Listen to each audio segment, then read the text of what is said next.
जिंदगी की असली उड़ान बाकी है, जिंदगी के कई इम्तिहान अभी बाकी हैं। अभी तो नापी है मुट्ठी भर जमीन हमने, अभी तो सारा आसमान बाकी है। नमस्कार दोस्तों, मैं सिरांधा एक बार फिर से हाजिर हूं लेकर हिंदी में द हिंदू अखबार से करंट अफेयर्स के कुछ मुद्दे जो आपके लिए काफी इंपॉर्टेंट हैं। तो चलिए शुरू करते हैं। भारत में चाय उत्पादन करने वाले शीर्ष 3 राज्य कौन कौन से हैं? ये 3 राज्य हैं असम, पश्चिम बंगाल, तमिलनाडु। कौन कौन से राज्य? असम, पश्चिम बंगाल, तमिलनाडु।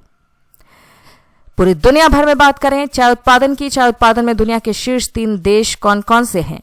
चीन, भारत, केन्या। चीन, भारत, केन्या। चाय पीते जाओ, जिंदगी जीते जाओ। बाढ़ आई सब बह गया, गांव मेरा सपने मेरे, खेत मेरा फसलें मेरी। बाढ़ आई सब बह गया, बाकी जो बचा वो नेता खा गए। बंगाल में मूसलाधार बारिश से भारी तबाही हुई है। दार्जिलिंग में भूस्खलन से 20 से अधिक लोगों की मौत हो गई। पुल टूट गए, सड़कें बंद हैं और निचले इलाकों में बाढ़ का खतरा बढ़ गया है। प्रशासन ने रेड अलर्ट जारी कर बचाव कार्य जरूर शुरू कर दिया है। अब बात कोना कोनी कौन कोना अभ्यास की। नौसैनिक अभ्यास कोंकण 25 की बात कर रहे हैं, जो कि शुरू हो चुका है। भारतीय नौसेना और ब्रिटेन की रॉयल नेवी ने भारत के पश्चिमी तट पर अभ्यास कोंकण शुरू किया। यह पहली बार है जब दोनों देशों के विमान वाहक पोत जो हैं स्ट्राइक ग्रुप आईएनएस विक्रांत और एचएमएस प्रिंस ऑफ वेल्स एक साथ अभ्यास कर रहे हैं। इस अभ्यास का लक्ष्य समुद्री सहयोग को बढ़ाना है। विश्राम बंदरगाह। एक विश्राम बंदरगाह वो मध्यवर्ती पड़ाव होता है जहां कोई जहाज या क्रूज लाइनर अपनी यात्रा के दौरान आपूर्ति लेने या यात्रियों को उतरने देने के लिए रुकता है। उदाहरण Miami, Barcelona, Singapore, Honolulu. Kosi नदी गंगा की एक प्रमुख सहायक नदी है जो तिब्बत, नेपाल और भारत से होकर बहती है। ये भारी गाद जमाव के कारण बहुत अस्थिर है, जिससे बिहार में बार बार विनाशकारी बाढ़ आती है। इसीलिए इसे बिहार का शोक कहा जाता है। इसके विनाशकारी स्वभाव के बावजूद ये एक महत्वपूर्ण जल स्रोत है। आईएनएस अनड्रोथ। भारतीय नौसेना अपनी दूसरी स्वदेशी पनडुब्बी विरोधी शैलो वाटरक्राफ्ट आईएनएस अनड्रोथ को आज यानी कि 6 अक्टूबर 2025 को विशाखापट्टनम में शामिल करने वाली है। यह जहाज जो है भारत की समुद्री सुरक्षा क्षमता को काफी बढ़ाने वाला है। रैम एयर टरबाइन एक छोटा पंखे जैसा उपकरण है जो बोइंग 787 में बिजली या हाइड्रोलिक सिस्टम पूरी तरह फेल होने जैसी गंभीर आपात स्थिति में बाहर निकलता है। यह हवा के बहाव से घूमकर उड़ान के जरूरी कंट्रोल और उपकरणों के लिए आपातकालीन शक्ति पैदा करता है। एयर इंडिया की बोइंग 787 का रैम एयर टरबाइन बर्मिंघम में उतरने से ठीक पहले अचानक खुल गया। विमान सुरक्षित उतर गया, पर इस घटना की जांच शुरू हो गई है और इलेक्ट्रिकल सिस्टम की व्यापक जांच की मांग उठी है। भारत में एथेनॉल मिश्रित पेट्रोल कार्यक्रम की शुरुआत 2001 में प्रायोगिक परियोजनाओं के साथ हुई और 2003 में 5% मिश्रण लक्ष्य के साथ आधिकारिक तौर पर इसे लॉन्च किया गया। शुरुआत में प्रगति धीमी थी, लेकिन 2014 के बाद सरकार ने इस कार्यक्रम को आगे बढ़ाया और 2025 तक 20% मिश्रण का महत्वाकांक्षी लक्ष्य रखा गया, जिसे मूल 2030 के लक्ष्य से पहले ही हासिल कर लिया गया।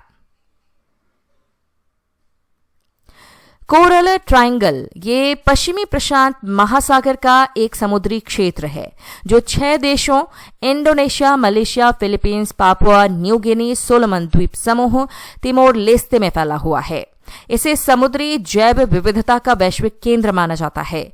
यहां दुनिया की 76% कोरल प्रजातियां 76% और 3000 से अधिक मछली पाई जाती है, प्रजातियां मछली की, जो लाखों लोगों को सहारा देती है।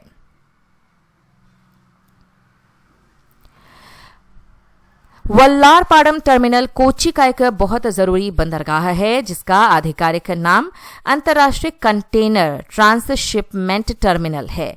ये एक बड़ा केंद्र है जहां दुनिया भर के विशाल जहाज कंटेनरों को उतारते हैं और फिर उन्हें छोटे जहाजों पर तुरंत भारत और आसपास के देशों के अन्य बंदरगाहों पर भेज दिया जाता है।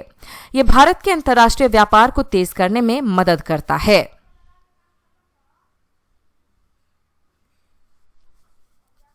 भारत में ड्रग्स एंड कॉस्मेटिक्स एक्ट 1940 दवाओं और सौंदर्य प्रसाधनों की आयात, निर्माण, वितरण और बिक्री को नियंत्रित करता है।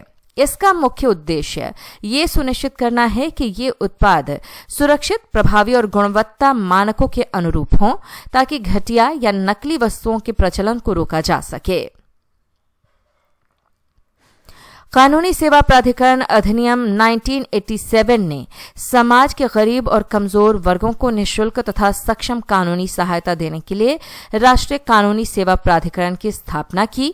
ये पूरे देश में कानूनी सेवाओं के लिए एक समान नेटवर्क अनिवार्य करता है और लोक अदालतों के माध्यम से सौहार्दपूर्ण विवाद निपटारे को सुगम बनाता है।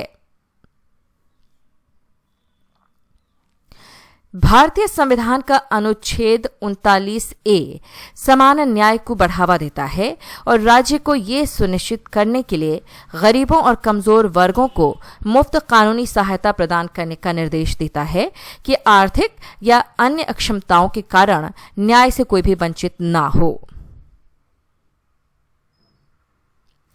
पुलिकट झील है भारत की दूसरी सबसे बड़ी खारे पानी की झील है। ये आंध्र प्रदेश और तमिलनाडु की सीमा पर स्थित है।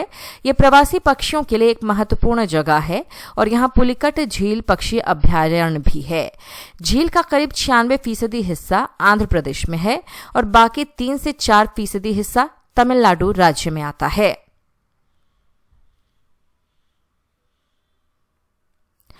भारत का एकमात्र कीचड़ ज्वालामुखी अंडमान के बैरटांग द्वीप पर 20 साल से अधिक समय बाद फिर से फट गया।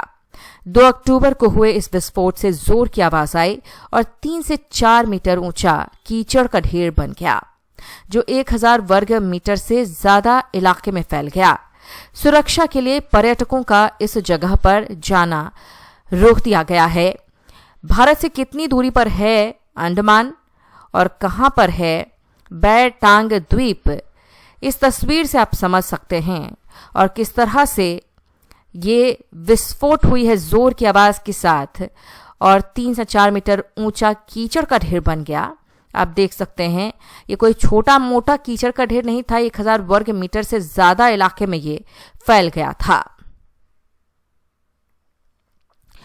वाल्मीकि टाइगर रिजर्व के पास के गांव में हाल ही में बाघ के हमले से हुई मौतों के बाद मानव वन्य जीव संघर्ष बढ़ गया है। वन अधिकारियों ने चेतावनी जारी की है। लोगों को जंगलों से दूर रहने की सलाह उन्होंने दी है, क्योंकि बारिश के कारण जल भराव हो गया है और इसकी वजह से वन्य जीवों का आना जाना काफी बढ़ सकता है। और यही वजह है कि वाल्मीकि टाइगर रिजर्व के पास के गांव जो है वहां पर लोगों का आना जाना रोक दिया गया है। अधिकारियों की तरफ से चेतावनी जारी की गई है। बिहार का जो इलाका है पूरा आप देख सकते हैं, उत्तर पश्चिमी इलाका, ये पश्चिमी चंपारण, वाल्मीकि टाइगर रिजर्व, इसके आसपास पूरा पानी भरा हुआ है।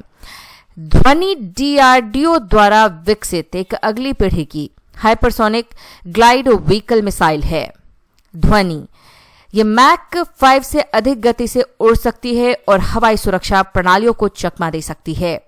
ये मिसाइल इस साल यानी कि 2025 के अंत तक परीक्षण के लिए तैयार है, जिससे भारत की रणनीतिक क्षमताएं बढ़ जाएंगी। ध्वनि। मार डेल प्लाटा कैनियन अर्जेंटीना के तट के पास अटलांटिक महासागर में एक गहरी पानी के नीचे की घाटी है।